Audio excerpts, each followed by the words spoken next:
everybody. Welcome to the Multifamily Legacy Podcast. I'm your host, Corey Peterson, and today we're going to jump in, just me and you, and we're going to be talking about, I think, something that's really important today, and that is, what is your collections process look like? So often I see that this is not a disciplined part of the business that should be, and I'm going to go over what we do and our process, and hopefully it sheds some light on, the different things that you've got to be doing and the way it should be done, because collections is super important. You've got to be collecting the money, and it really is, it goes hand in hand with leasing. So you lease the properties up, you collect all the money. If you do those two things, chances are you're going to be running a pretty good little business. And so it's important that you do both, but it's important that you do it with a system and a process. So we're going to get into that and much, much more. But before we do that, a word from our sponsors. Hey, this is Shelly Peterson, Corey's better half. My husband shares amazing stories of the good, bad, and ugly of apartment investing. And while many of you want to do this yourselves, we have found that a lot of you would like to invest alongside with us. If that is you, I want to invite you to get on a short webinar where we discuss our deal room and how you can be a part of our private investor club. Go to kahunainvestments.com/webinar and register now. You won't be disappointed. Again, go to kahunainvestments.com/webinar, and we look forward to sharing our private deal room with you.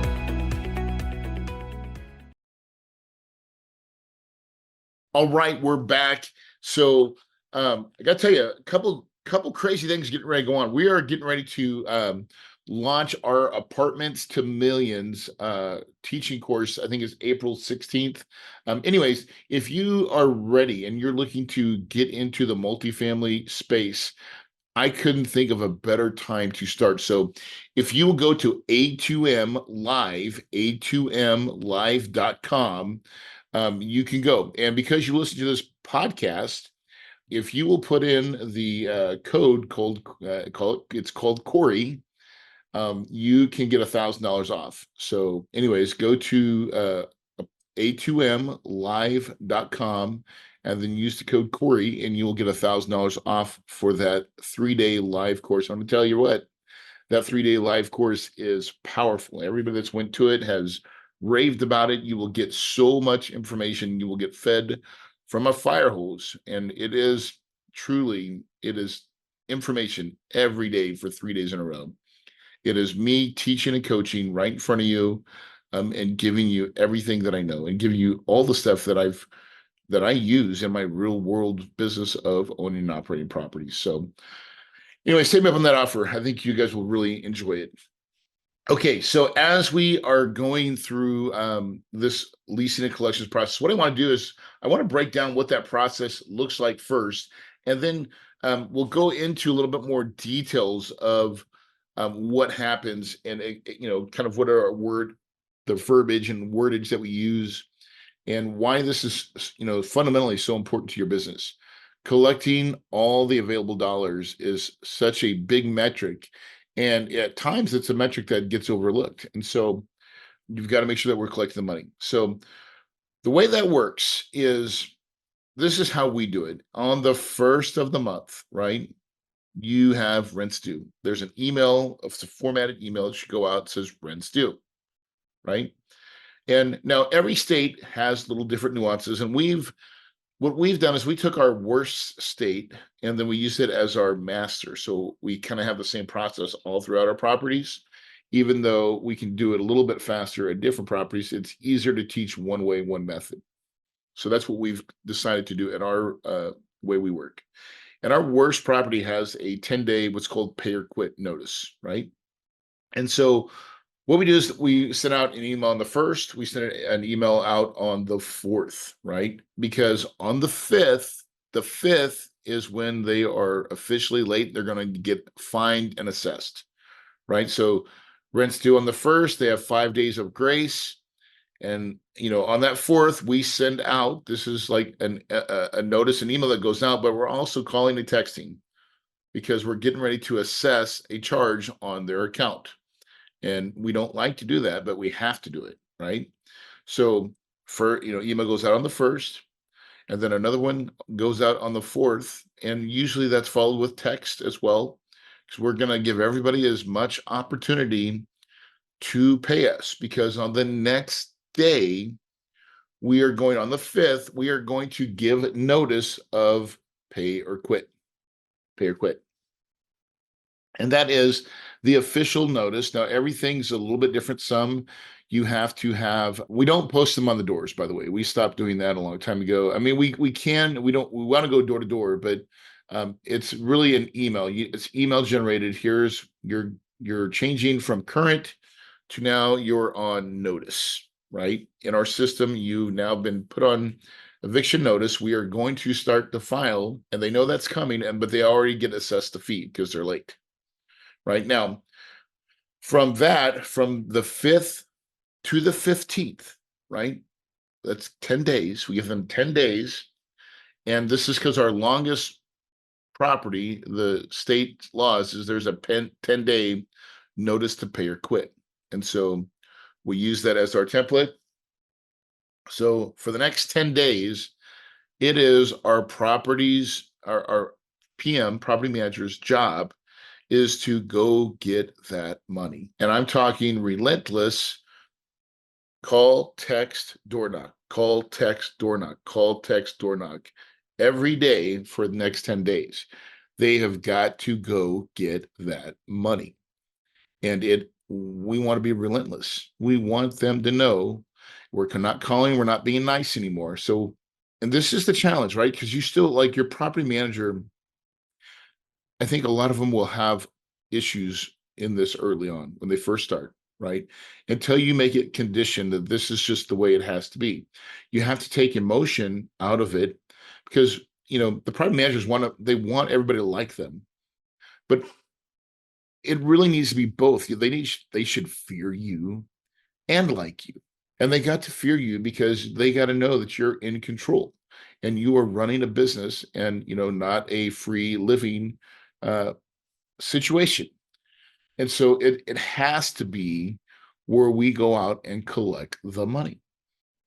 So for the next 10 days, it's relentless pursuit of the capital, of the dollars, right? And it's actually a relentless pursuit all the way until they pay or they get out, right? But then on the 15th, like clockwork, we are going to file. We are going to take anybody that has an overdue balance, and we are going to take them to court. Now, this costs money. It costs usually about $150 initially, and then there's $50 for every additional one every state's a little bit different, but we've kind of got that mapped out. And then we'll put usually like a $200 charge on their account, right? And so, and we don't want to do that. Usually that will disrupt people a lot. And so at that point, we're calling on the 14th, because we don't want to file. We don't want to have to, but we will. And so those 13th, 14th, and 15th to the day of the 15th calls are super, super important, right? And those texts really, people start all of a sudden bringing in their money. Now, the other thing we stopped doing is we don't do partial pay. Partial pay is a good way to create an ATM or a bank, like you're giving loans, short-term loans to everybody, and it's a bad idea. You either got to pay in full, or you don't want people coming and paying every 2 weeks. We don't want to be responsible for that. Plus, if we take partial payment, we can't evict. So it's just not a good idea to even start that process. And so on the 15th, we are then going to file to take you to court, and then from there, that now you're in a legal process. So you've got to get a court date. And then usually that court date is probably 2 to 3 weeks. So it's now the following month, around the 15th of the following month, you'll finally get probably a court date to go to court. And you go to court with all your paperwork. And then you'll win that judgment. And then you can file a writ. A writ is where you can then get a constable to come. You have to pay another fee, usually $29, $30, to get a constable to come to your property and help remove any tenants. Hey, would you like to learn more about Kahuna Investments and our deal room? Let's do virtual coffee. Book a 15-minute call with us so we can learn more about your investment goals and how Kahuna Investments can help. Go to kahunainvestments.com/coffee to book your call today. Again, that's kahunainvestments.com/coffee. Let's have some virtual coffee and get to know one another. This is why it's so important to go out and door knock and go try to collect that money, because you'll have skips. People are going to know they're going to get evicted and they will just leave. They'll leave on their own cognitive, on their own willpower. I don't want to say a hard word. And so that happens more often than not. Sometimes when people know that you're putting the pressure and you're going to start this process, they will then get out of the way and either remove themselves. Now, occasionally the constable has to come, and that's not always a fun job and a fun part of the business, but we still have to be disciplined. Now, here's the truth. You are either training your tenant staff or they're training you. And you've got to make a decision on which one it's going to be. And so listen, this is one of those things that we have had in the past issues with it because we didn't condition our managers and really hold them accountable to it. And so this is why I'm talking about it, because this is something that I'm dealing with, and we have redefined what our goals and roles are and who is going to do the work and how we're going to make sure, because some managers struggle with this more than others, is being the bad guy. And what we've had to really do is some additional training and saying, listen, we're not being the bad person. You're being a business manager, and the business has to survive. It has to be able to go on. And to do that, we have to do the job the business has to do, which is collect money. Or you can't stay, because then we need to put someone in that will pay and that wants to take advantage of the opportunities that we give and provide. And so, that kind of goes this way. Now, with we have a lot of student housing, and it's crazy is that most of these come with parental guarantees. So when their students are late, and then if you call the kids, you may not get nothing, but if you call mom and dad, oh my God, money shows up way fast. Now, occasionally it doesn't, right? So occasionally there's some issues there, but most of the time, you call the guarantors and money shows up quickly. So it's really, really important to make sure that we are leasing properties properly and that we hold them accountable. And then have an eviction process that is able to get them out within 2 months, right? Of the initial being late, right? And that seems like a long time. Sometimes it's a little bit faster, usually a month and a half to get all the way through it. And then also to have a collections company to turn all those people that don't pay into collections, right? And so we can usually get a percentage of that money as well. So what I see happen more often than not is it becomes a little bit lackadaisical, and you're not, most times you're worried about leasing and getting all these things done, but the collecting piece is if not more important than just leasing itself. And if you don't collect the money, and you let it pile up, then they'll never get ahead. They'll always behind. It'll be systemic, and you will be fighting for that money each and every month, each and every week. And that just leads to the dark side. And so it's better to not go to the dark side, because once your tenants get into a habit of being late, they stay there for a very long time, it seems like. And so it takes double the effort to get out of that. So the goal is to never let them even get close, right? Once you, on the 5th, they're late, you start a process. Get your money in, right? Well, can I partially pay? No, you can't. We can only take all of it or nothing. Oh, okay. And then, call your mom, let's go. And so, but by being relentless on that, and you can still be kind, but you can be matter of fact. And this is what we've been teaching and coaching is you have to make the calls, you have to make the text, you got to make it to guarantors, and it is the property manager's responsibility. So a lot of times when we first were really making this focus, we found that our leasing agent was making these calls. And it's really shouldn't be made by your leasing agent. It should be made by the property manager. That is the right person to be collecting money. It is the buck stops here. There's I'm running the asset. You're behind.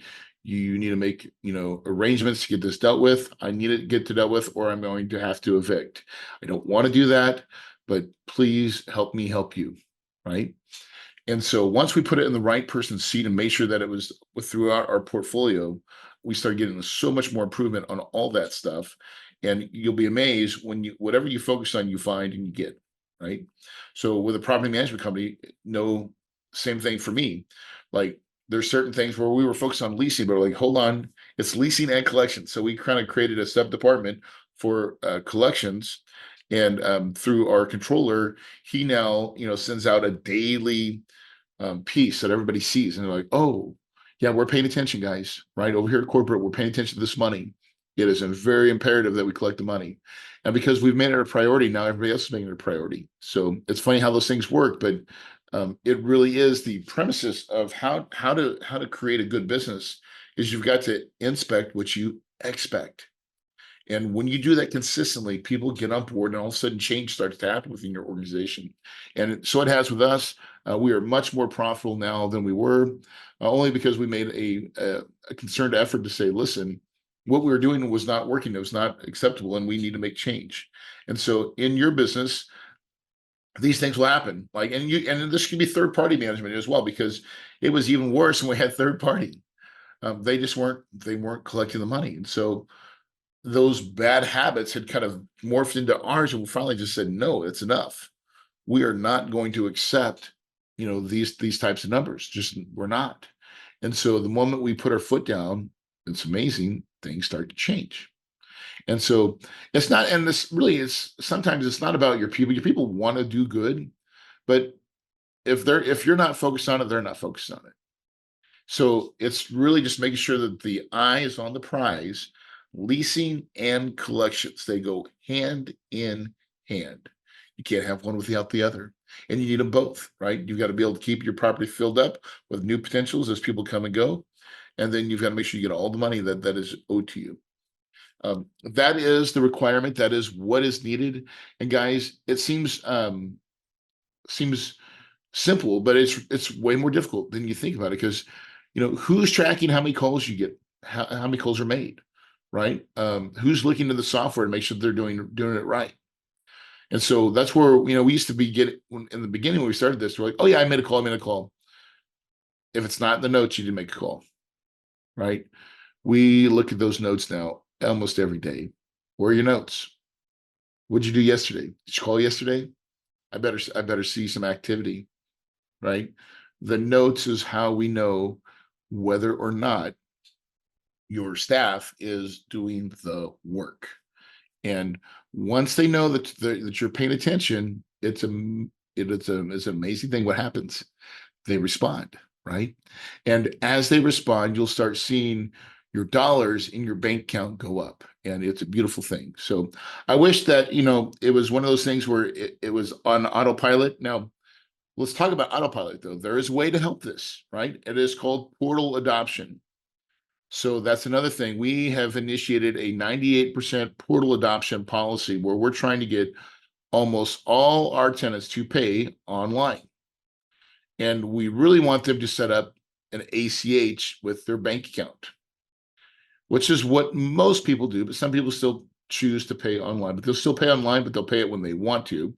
And we want to make sure that we can do it a little differently. So anyways, that's my experience, is that the portal adoption, getting everybody to pay online to use their credit cards. And here's why.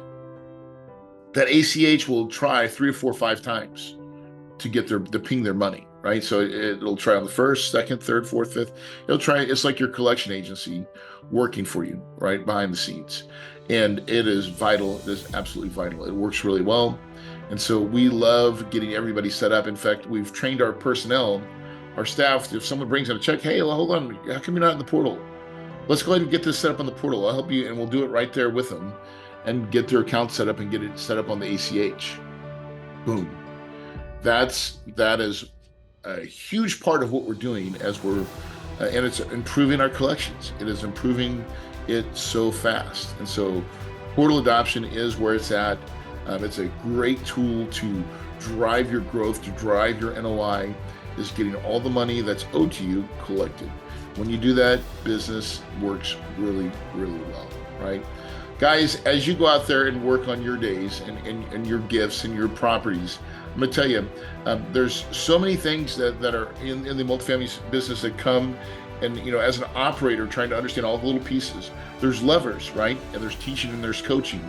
Even if you have a third-party management company that does this, you still are ultimately responsible. So you've got to understand the nuances that can come into your business, and what are you inspecting? What are your expectations, guys?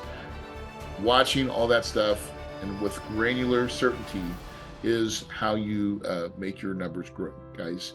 If you believe it, you can achieve it, and your paradise is possible.